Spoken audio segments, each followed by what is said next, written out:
గడిచిన దినం నాడు మనం నిర్గమకాండం 12వ అధ్యాయము అన్వయాన్ని నేర్చుకుంటూ ఉంటున్నాం. అందులో మొట్టమొదటి అన్వయమే క్రీస్తే మన పస్కా పశువు అనేటటువంటి పాఠాన్ని ధ్యానం చేస్తూ వస్తున్నాం. ఎస్పెషల్లీ ఇశ్రాయేలు సమాజానికి దేవుడు ఏర్పరిచినటువంటి పస్కా ఛాయ మాత్రమే, మరి నిజ స్వరూపం మరి క్రీస్తులో ఉంటున్నది అని, క్రీస్తే మన పస్కా పశువుగా ఈరోజు మనం ఆ యొక్క పండుగను క్రైస్తవులు ఆచరించాల్సి ఉన్నదని తెలుసుకోవటం జరిగింది. మనకు ఇక్కడ నిర్గమకాండము అన్న దానిలో నిర్గమము, పస్కా పండుగ అన్న దాంట్లో పస్కా, ఈ రెండింటికి ముందు మనకు అర్థాలు ఒక్కసారి మనం జ్ఞాపకం చేసుకుందాం. నిర్గమము అంటే అర్థం ఏంటండి? మనం ఇంతకుముందు నేర్చుకున్నాం. నిర్గమము అంటే వెరీ గుడ్ అమ్మ. మనము ప్రధానమైనటువంటి విషయాలు ఇది. నిర్గమము అంటే విడిచిపెట్టుట అని అర్థం. నిర్గమము అనే పదం మీరు ఎప్పుడైనా క్రొత్త నిబంధనలో చూసారా? క్రొత్త నిబంధనలో విడిచిపెట్టు అనే పదం, ఈ నిర్గమం అనే పదం కొత్త నిబంధనలు ఎక్కడన్నా ఉన్నట్టు చూసారా? ఎవరికైనా ఐడియా రావడం లేదా? యేసు ప్రభుల వారు రూపాంతర కొండ మీదకి వచ్చినప్పుడు మోషే గారు, ఏలియా గారు వచ్చి ప్రభుతో మాట్లాడుతున్నట్టుగా చూస్తాం. అక్కడ ఆ పదం కనపడుతుంది. యెరూషలేము నిర్గమమును గురించి మాట్లాడడానికి వాళ్ళు వచ్చారు. అంటే యెరూషలేమును వదిలిపెట్టే టైం ఇప్పుడు. అంటే ఈ లోకయాత్రను ముగించుకొని పరదేశికి ఎప్పుడొస్తాయా, మీకోసం మేము ఎదురు చూస్తున్నామని అడగటానికి వచ్చినటువంటి పరిస్థితి అన్నమాట. సో మనం కూడా నిర్గమం చేయాలి. నిర్గమం అనేది ఇశ్రాయేల్కి మాత్రమే కాదు, మనం కూడా చేయాలి. ఒక నిర్గమం మనది అయిపోయింది. ఏంటి గుర్తు చెప్పండి? ఏ నిర్గమం అయిపోయింది మనకి? ఒక నిర్గమాన్ని మనము అధిగమించి వచ్చేసాం. బాప్తిసానికి ముందు జీవితం. Very good. పాత జీవితపు నిర్గమం జరిగింది కదా. పాత బ్రతుకుకు నిర్గమం జరిగింది. దాన్ని విడిచిపెట్టి వచ్చాం. ప్రాచీన స్వభావం, పాత జీవితం అనేటటువంటి దాన్ని నిర్గమం చేస్తాం మనం. దీని తర్వాత నెక్స్ట్ నిర్గమం ఏంటి? తర్వాత నిర్గమం ఏంటంటే మనం చేసిన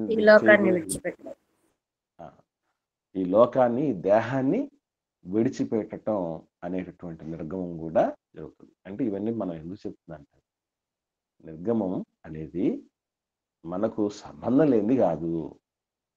ఎవరికో ఇజ్రాయెల్కు సంబంధించి జరిగిందిలే అనేటువంటి ఆలోచన కాదు. అది మనం కూడా ఇది వరకు జరిగింది, మరోసారి జరగబోతుంది అనేది. కాబట్టి ఇది నిర్గమం గురించి. నెక్స్ట్ మనకు ప్రధానమైన పదం ఏంటండి? పస్కా. పస్కాని ఆంగ్లంలో ఏమంటారండి? పస్కా అంటే ఆంగ్లంలో ఏమంటారని గుర్తుందా?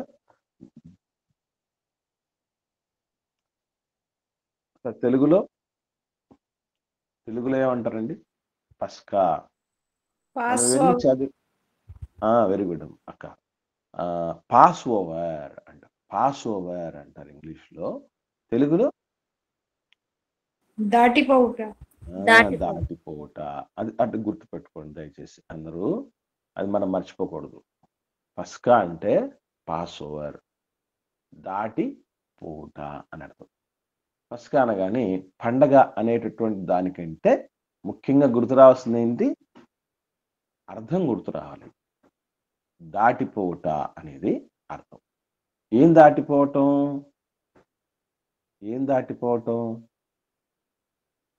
ఐగుప్తును దాటిపోవటం. తెగుళ్ళను దాటిపోవటం. ఇప్పుడు ఇశ్రాయేలీయుల ఇళ్లను అంటే పస్కా పశువు వధించబడిన తర్వాత ఆ రక్తమును నిలువు కమ్మిలకు అడ్డకమ్మికి రాసినప్పుడు దానిని చూసి సంహారపు దూత ఇశ్రాయేలీయులను చంపకుండా దాటిపోవటం, అది పస్కా. ఐగుప్తును దాటిపోవటం, ఐగుప్తును విడిచేయడానికి సంబంధించిన పండుగ ఏంటి? ఐగుప్తుని వదిలిపెట్టడానికి సంబంధించిన పండుగ ఏంటి? పులియని రొట్టెలు. పులియని రొట్టెల పండుగ. ఈ రెండింటిని మనం కన్ఫ్యూజ్ అవుతూ ఉంటాం, మర్చిపోకండి. పస్కా అంటే సంహారపు దూత దాటిపోవటం, పులియని రొట్టెల పండుగ అంటే ఐగుప్తును విడిచిపెట్టడం. ఇవి రెండు వెంటనే జరిగింది. 10వ తెగులు పస్కాకు సంబంధించింది. తెగులు అయిపోయిన తర్వాత ఐగుప్తును విడిచిపెట్టడం జరిగింది. అందుకే పస్కా వెంటనే ఏం జరిగింది? పులియని రొట్టెల పండుగ జరిగింది. ఇవి మనం ఈ క్లారిటీస్ మిస్ అవ్వకుండా జాగ్రత్త వహించాలి. అలాగే ఈనాటి దినాన్న మనం ఒక ఎన్ని పోలికలు చూసామండి? 6 పోలికలు చూసాం. 7 పోలికలు మనం చూడటం జరిగింది. అందులో 7 పోలికలను ఒకసారి మళ్ళీ నెంబర్ వేసుకుందాం. మొట్టమొదటి పోలిక ఏంటండి? మొట్టమొదటి పోలిక నిష్కలంకమైనది, నిర్దోషమైనటువంటిదై ఉండాలి. దోషము కలంకము లేనిది. ఎప్పుడైనా సరే దేవుడు అర్పణగా కోరేటప్పుడు, మరి ముఖ్యంగా మన పాప విమోచన కొరకు అర్పణగా ఇచ్చేటప్పుడు, అది ఎంత పవిత్రమైనదైతే అంత మనం రిలీఫ్ అయిపోతాం.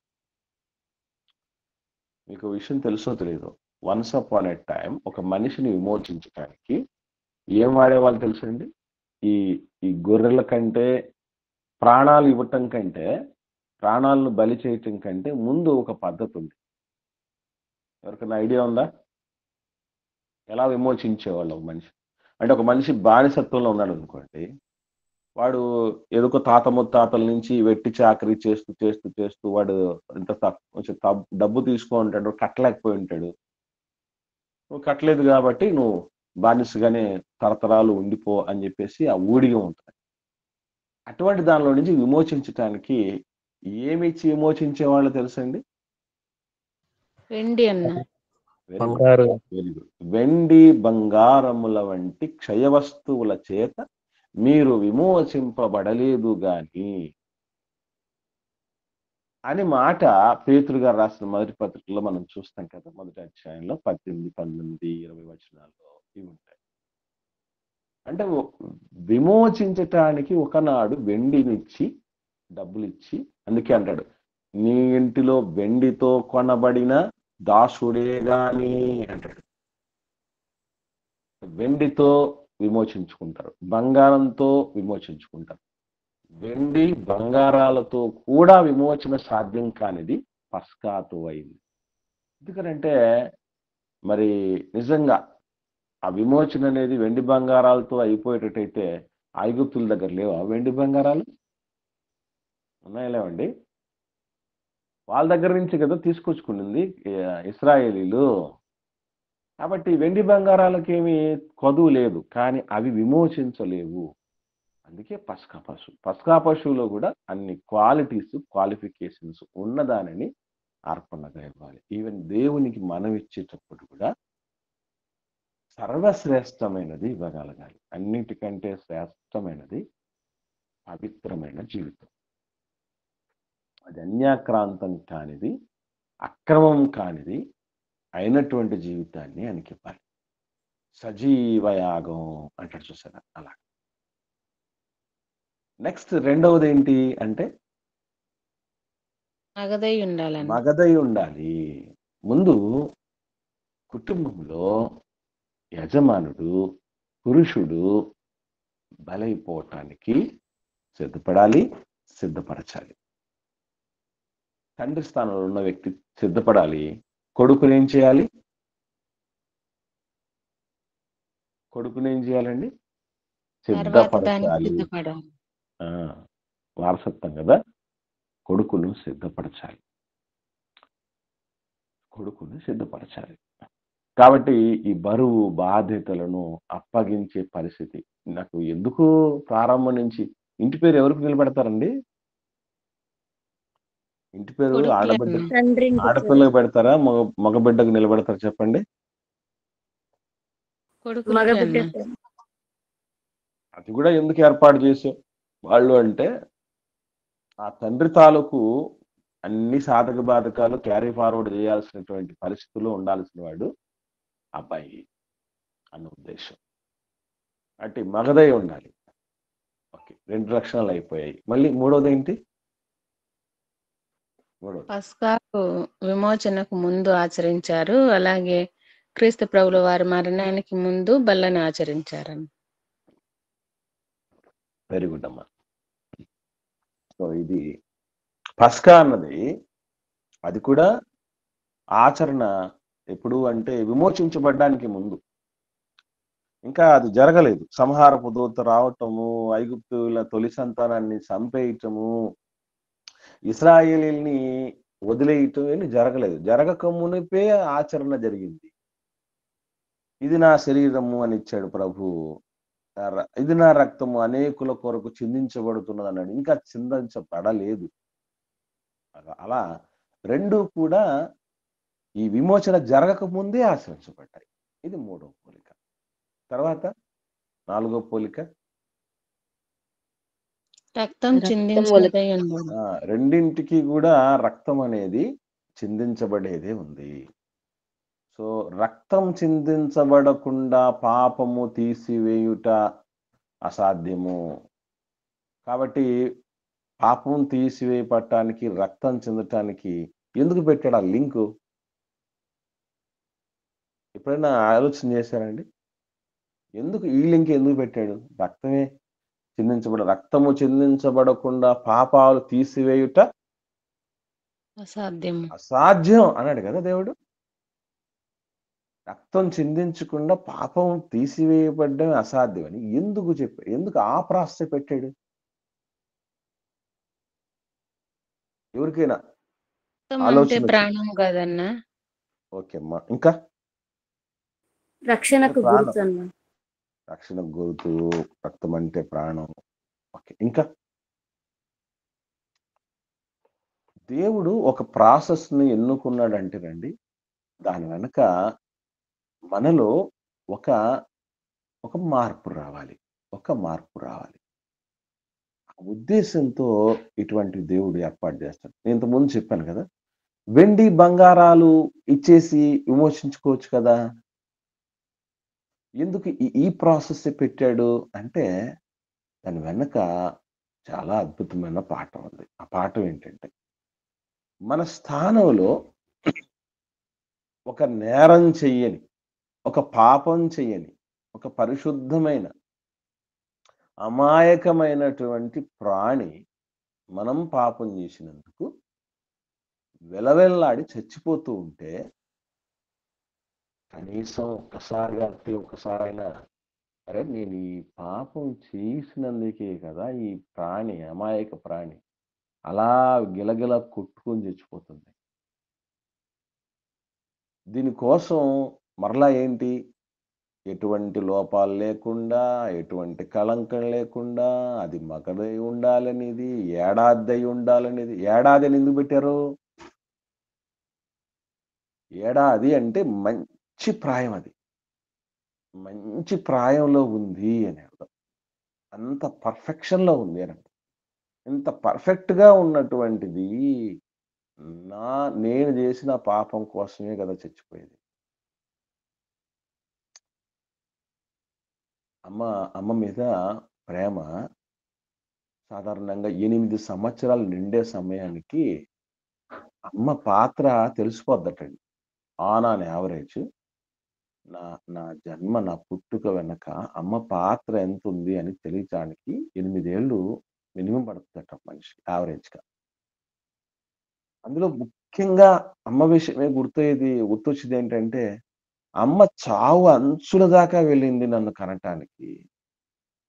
అన్నప్పుడు ఏమవుతుందంటే, అమ్మ మీద ప్రేమ పుట్టుకొస్తుంది. నా కోసం గదా!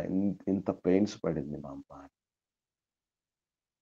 సో, ఎప్పుడైతే ఆ విధంగా అంత కష్టపడాల్సి వచ్చింది, నా కోసమే అని అన్నప్పుడు, మనం మరింత ప్రేమగా వాళ్ళని చూసుకుంటాం. మనలో ఒక, ఒక ఆరాధన భావనొస్తుంది. అలాగే ఈరోజు ఆ విలవిలలాడిపోయే ప్రాణాన్ని జూసిన తర్వాత, నేను పాపం చేయబట్టే గదా ఇలా జరిగింది. ఇంకొకసారి పాపం చేయకుండా ఉందాం. ఎందుకీ పాతకం మూటగట్టుకోవటం.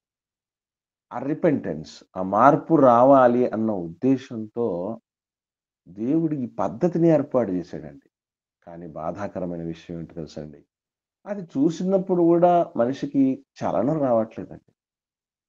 ఎందుకంటే ఈ మధ్య కాలంలో ఈ సినిమాలలో మనుషుల మధ్య మరి రక్తాన్ని ఏరులై పారిస్తున్నటువంటి పరిస్థితులు మనం చూస్తున్నాం.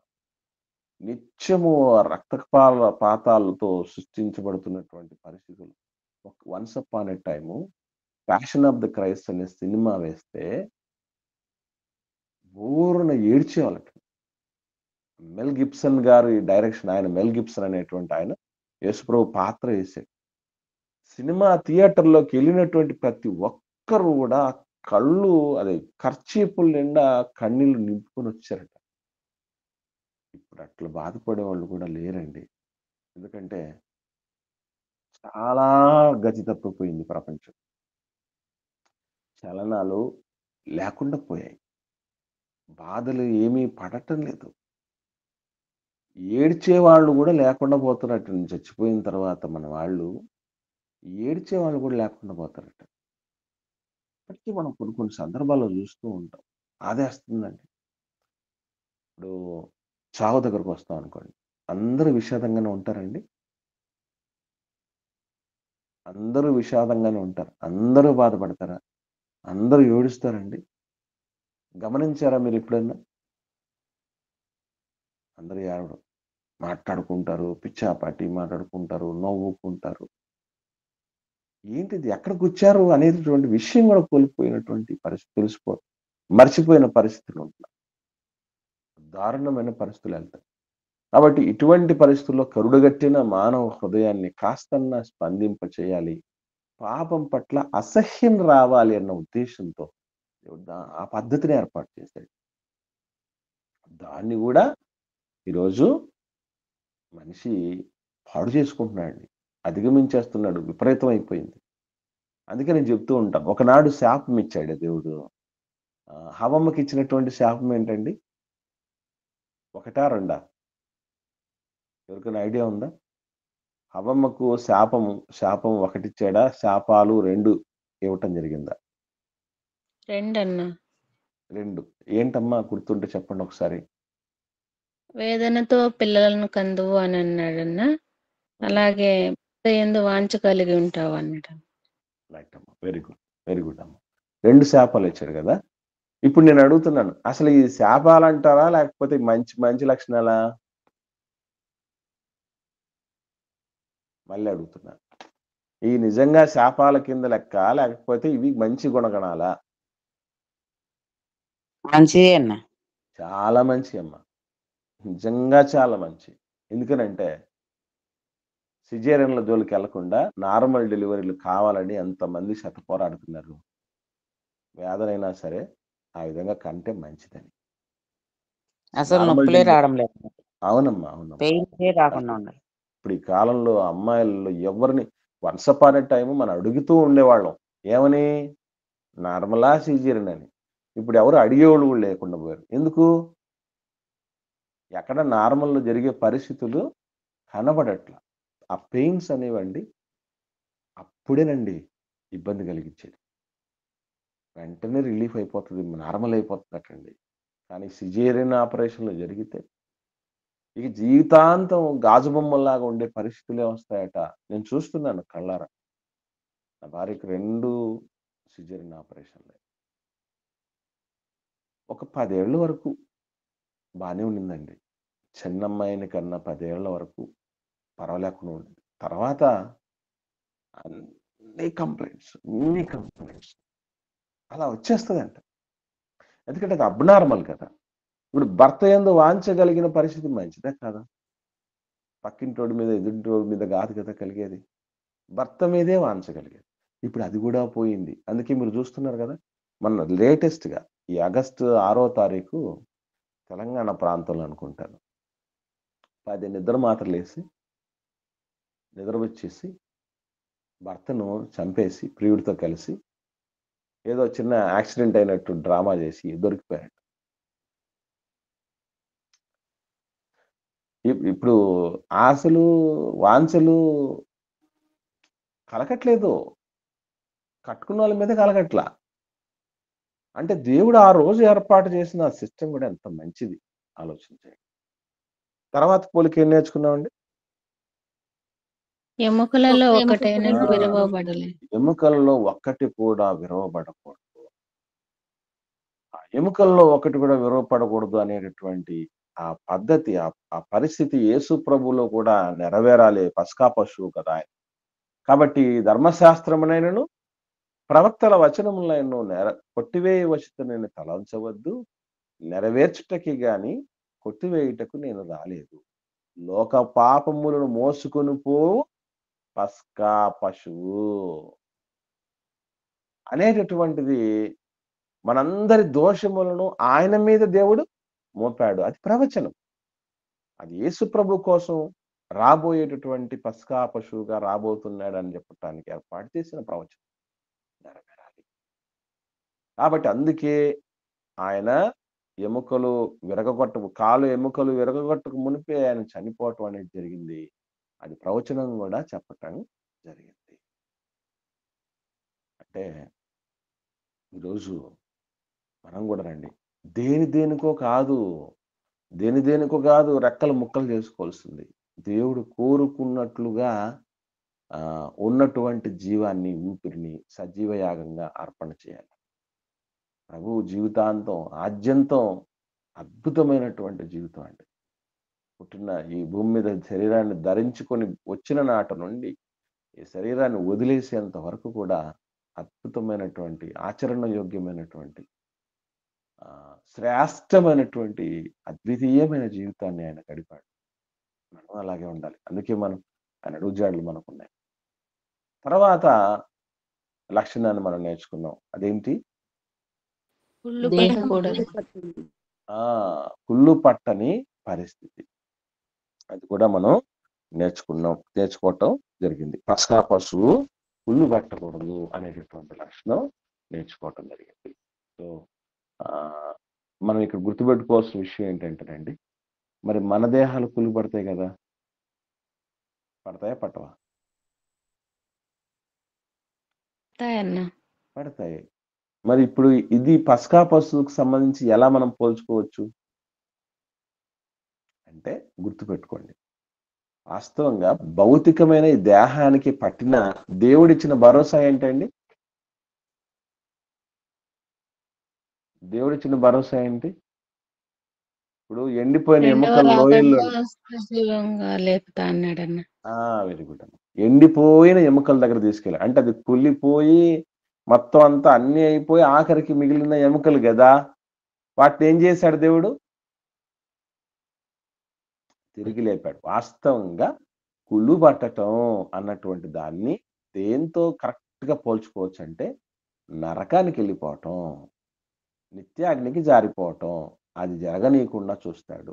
మనం నిజంగా ఒక మాటలో చెప్పాలంటే, పాపము చేయని వారముగా, పాపం చేసేవారి పాపాలను తొలగించే వాళ్ళంగా ఉండాలి. అదే పస్కా పశువు చేసింది, అదే కదా. పాపం లేనిది పస్కా పశువు. నెక్స్ట్ ఏం చేసింది? అనేకుల పాపాలను తీసేసింది. మనం అలా బ్రతికినప్పుడు దేవుడు మనల్ని నరకం నుంచి తప్పించి పరలోకాన్ని తీసుకెళ్తాడు. అది మన పోలిక. ఆఖరిది తర్వాత పోలిక ఏం నేర్చుకున్నామండి? అమాయకత్వం కలిగింది. మాయలు, మంత్రాలు, ఇలాంటివి, మోసాలు ఇలాంటివి తెలియకుండా ఉండాలి. అప్పుడప్పుడు చాలా మంది మనల్ని తెలుసో తెలియకో అంటూ ఉంటారు. ఒకవేళ మనలో అది లేకపోయినా నిజం చేయాలి. ఏమనంటే మీరు చాలా అమాయకులు. ముఖ్యంగా ఈ మాట ఎవరు చెప్తారు తెలుసండి? మీరు చాలా అమాయకులండి అని ఎవరు చెప్తారు మనతో? మనల్ని ఇష్టపడే తల్లిదండ్రులు. వాళ్ళు చెప్తారండి. ఓకే. పాజిటివ్ విషయంలో తల్లి చెప్తున్నాను. చెప్తుంది. ఆ! వాస్తవంగా మన అమ్మ నాన్నలే ఎక్కువ చెప్తూ ఉంటారు ఈ మాట. ఏమని? నా బిడ్డ వట్టి చాలా అమ్మాయి అమాయకుడు, అమాయకురాలు. ముఖ్యంగా ఎక్కడ చెప్తారో తెలుసా అండి బాగా? పెళ్లి చేసేటప్పుడు పెళ్లి చెప్తారు. సమయంలో చెప్తారండి. సుజాత అక్కని అడగండి. నీ కొడుకు ఎట్టటోడమ్మా అని అడగండి. ఏం చెప్తది ఆమె? వాళ్ళకి కూడా పెళ్లి చేసుకునేటువంటి వాళ్ళకి కూడా ఏం చెప్పింటది? ఆమె కాదు ఎవరైనా మనం చెప్తాం అట్లాగే. ఏమనంటే నా కొడుకు అమాయకుడు. నిజంగా అదే నిజం చేసుకోవాలి. ఒకవేళ నిజంగా ఏదో ప్రేమ ఎక్కువయి కవర్ చేస్తూ చెప్పారో ఏమో మొత్తానికి తెలిసి కానీ అదే మనకు కరెక్ట్ చేసుకోవాల్సిందండి. మాయలు మనకు తగినవి కాదు. మోసాలు తగినవి కాదు. ఏం చేసిపోవటానికి అన్ని వదిలేసుకుని వెళ్ళిపోతాం. దానికి ఈ మాయలు ఎందుకు, ఈ మోసాలు ఎందుకు, ఈ దుర్మార్గాలు, ఈ వేషధారం మనకి ఎందుకు వచ్చింది చెప్పండి? ఫ్రాంక్ టు బి ఫ్రాంక్ మంచి కదా. అంటే అమాయకత్వం చాలా గొప్పదండి. దేవుడికి బాగా నచ్చేదండి గుణం. మోసపోవటం తప్ప మోసగించడం చేతగాను అమాయకుడు అంటే. అది మంచిది, అవసరం. వాళ్ళది చేతగాంతనం అనుకుంటారేమో.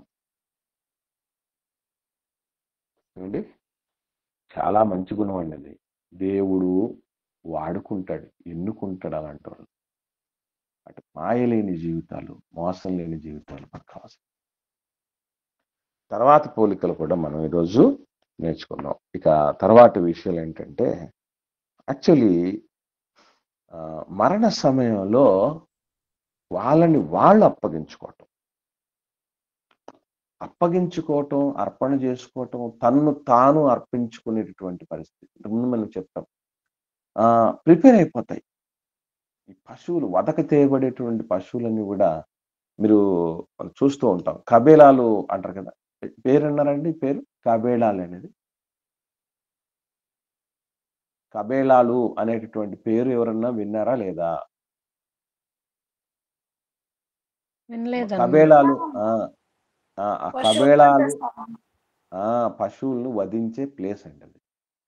కబేలాలు అంటే పశువులను వధించే స్థలం. నిజంగా అక్కడే ఆ పశువులు అలా ఉంటూ ఉండగానే వీటిని వధిస్తూ ఉంటే అవి పారిపోవాలన్న ప్రయత్నం కూడా చేయవండి. ప్రిపేర్, నెక్స్ట్ నేనే అని ప్రిపేర్ అయిపోతాయి.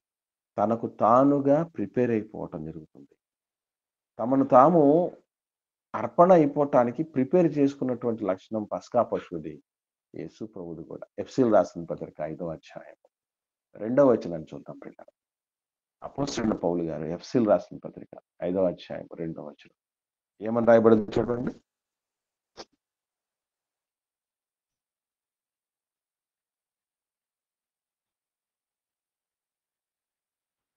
చదవండి. ఎఫ్సీలు రాసిన పత్రిక పౌలు గారు 5వ అధ్యాయం 2వ వచనం. క్రీస్తు మిమ్మును ప్రేమించి పరిమళ వాసనగా ఉండుటకు మన కొరకు తన్ను తాను దేవునికి అర్పణముగాను బలిగాను అప్పగించుకొనెను. అలాగుననే మీరును ప్రేమ కలిగి నడుచుకొనుడి. చూడండి ఏం చెప్పాడండి దేవుడు? తనను తాను అర్పించుకున్నాడట. తనను తాను అర్పించుకున్నాడు అంటే అర్పణగా ఇచ్చుకునేటప్పుడు సంపూర్ణ అర్పణ, మనకు మనముగా ఇష్టపడి అర్పణ చేసుకోవాల్సిన పరిస్థితి ఉండాలి. అందుకే దేవుడు కూడా ఇచ్చేటప్పుడు ముఖ్యంగా ఎలా ఇవ్వద్దన్నాడండి? ఎలా ఇవ్వద్దన్నాడు చూద్దాం ఒకసారి. మనం కొరింథీయులకు రాసిన 2వ పత్రిక 9వ అధ్యాయము 7వ. తనకు కొనకుండా పనుగు కొనకుండా. వెరీ గుడ్ అమ్మ. ఒకసారి చూద్దాం ఆ మాటను. అమ్మ చెప్పింది ఉంది అక్కడ. కొరింథీయులకు రాసిన 2వ పత్రిక 9వ అధ్యాయం 7వ వచనం చూడండి. తణుగు కొనకయు బలవంతముగా కాకయు ప్రతి వాడును తన హృదయంలో నిశ్చయించుకొనిన ప్రకారము ఇయ్యవలెను. దేవుడు ఉత్సాహముగా ఇచ్చువానిని ప్రేమించును. ఈ అర్పణగా ఏదైతే మనం దేవుడికి ఇవ్వాలని చూస్తామో అది మన సమయం కావచ్చు, మన సంపాదన కావచ్చు, మన శ్రమను కావచ్చు, మన తలాంతులు కావచ్చు, ఏదైనా సరే ఇష్టపూర్వకంగా ఇవ్వాలండి. ఇష్టపూర్వకంగా మనం రావాలి. అందుకే నేను చెప్తూ ఉంటాను. ఇప్పుడు ప్రారంభ దశలో ఉన్నప్పుడు ఎవరో ఒకరు మనకు ఫోన్ చేయాలి. రండి, రండి, రండి, రండి అని. ఆహ్వానించాలి, గుర్తు చేయాలి, రిమైండ్ చేయాలి. ఓకే. ఎప్పుడు అట్టక చేస్తూ ఉంటే నీకు ఇంట్రెస్ట్ ఉన్నట్టేనా? చెప్పండి. మనకు ఆసక్తి ఉన్నట్టేనా? నాకెవరన్నా ఫోన్ చేస్తున్నారా?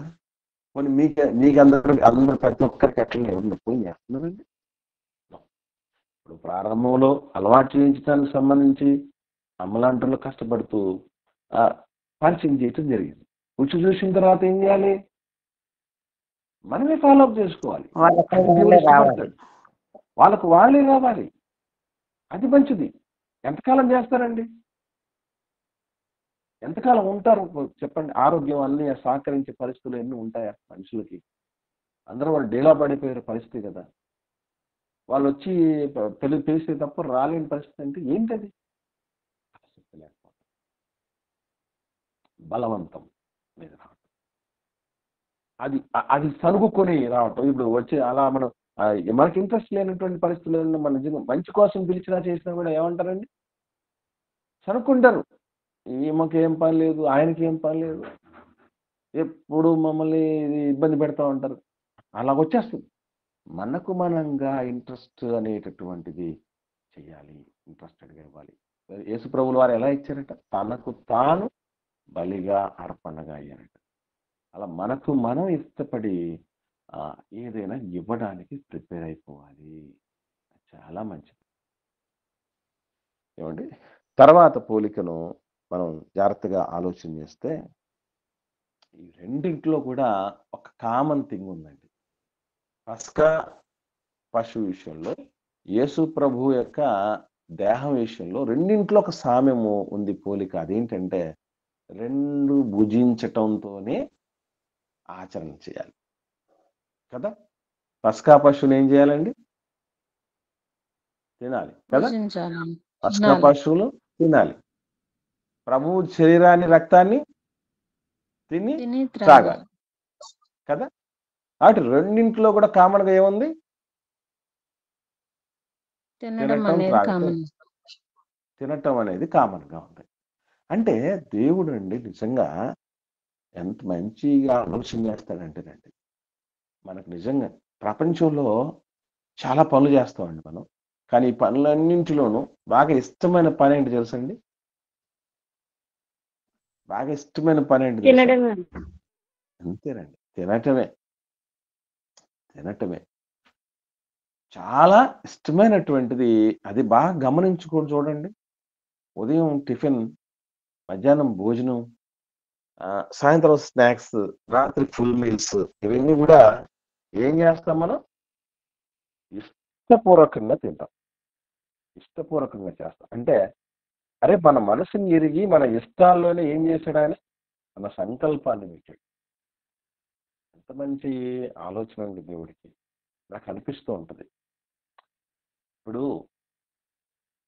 స్త్రీ పురుషులు వాళ్ళు సంతోషంగా ఉండాలి, భార్యాభర్తలు సంతోషంగా ఉండాలి అనేటటువంటి ఆలోచన ఇష్టపడతారు కదా. దానిలో నుంచి దేవుడు ఏం చేశాడు? భావి తరాలను తీసుకురావటం.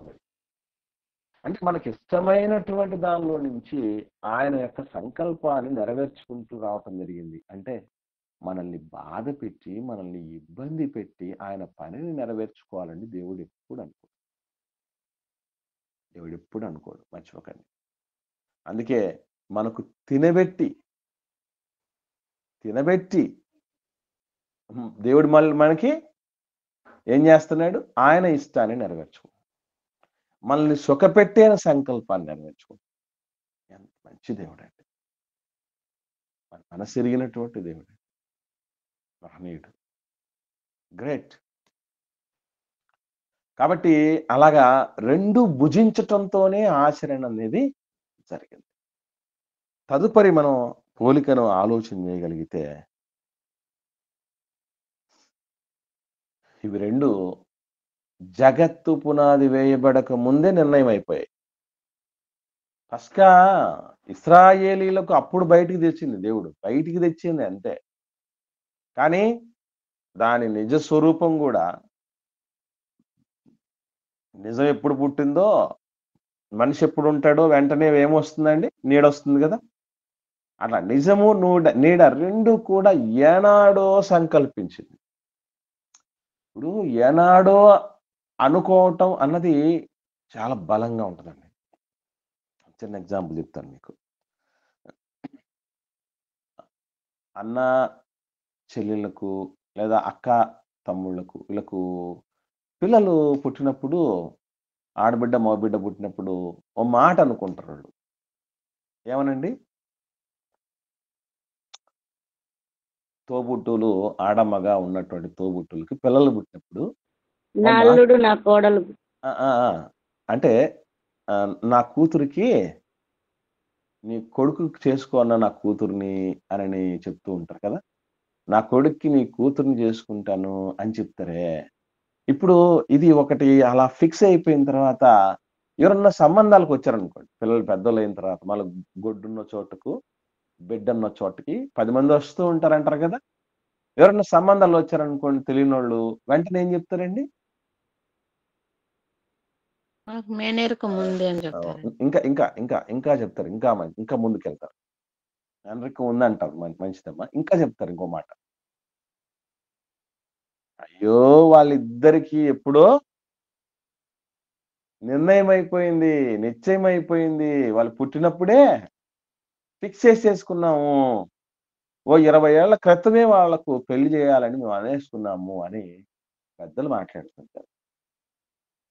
యేసుప్రభుల వారు కూడానండి ఈ వధ, ఈ పస్కా పశువుగా ఆయన లోక పాపాలను మోసుకుపోవాలి అన్నటువంటిది ఎప్పుడు నిర్ణయం అయిందట? అది ఒకసారి చూద్దామా? పేతురు గారు రాసిన మొదటి పత్రిక 1వ అధ్యాయం. అపోస్తలుడైన పేతురు గారు రాసిన మొదటి పత్రిక 1వ అధ్యాయం 20వ వచనం నుండి చూద్దాం. ముందుగా 20వ వచనం నుండి చూద్దాం. ఏమనుంది చూడండి అక్కడ. ఆయన జగత్తు పునాది వేయబడక మునిపే నియమింపబడిన గాని తన్ను మృతులలో నుండి లేపి తనకు మహిమనిచ్చిన దేవుని ఎడల తన ద్వారా విశ్వాసులైన మీ నిమిత్తము కడవరి కాలమందు ఆయన ప్రత్యక్షపరచబడెను. కాగా మీ విశ్వాసమును నిరీక్షణయు దేవుని యందు ఉంచబడి ఉన్నవి. ఇక్కడ మీరు చూడండి, ఆయన జగత్తు పునాది వేయబడక మునిపే నియమింపబడెను. దేనికి? జగత్తు పునాది వేయబడక మునిపే ఆయన నియమించబడ్డాడట కదా.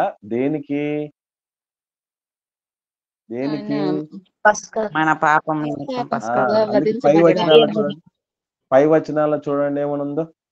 18వ వచనం. 18 నుంచి చదువుదామా.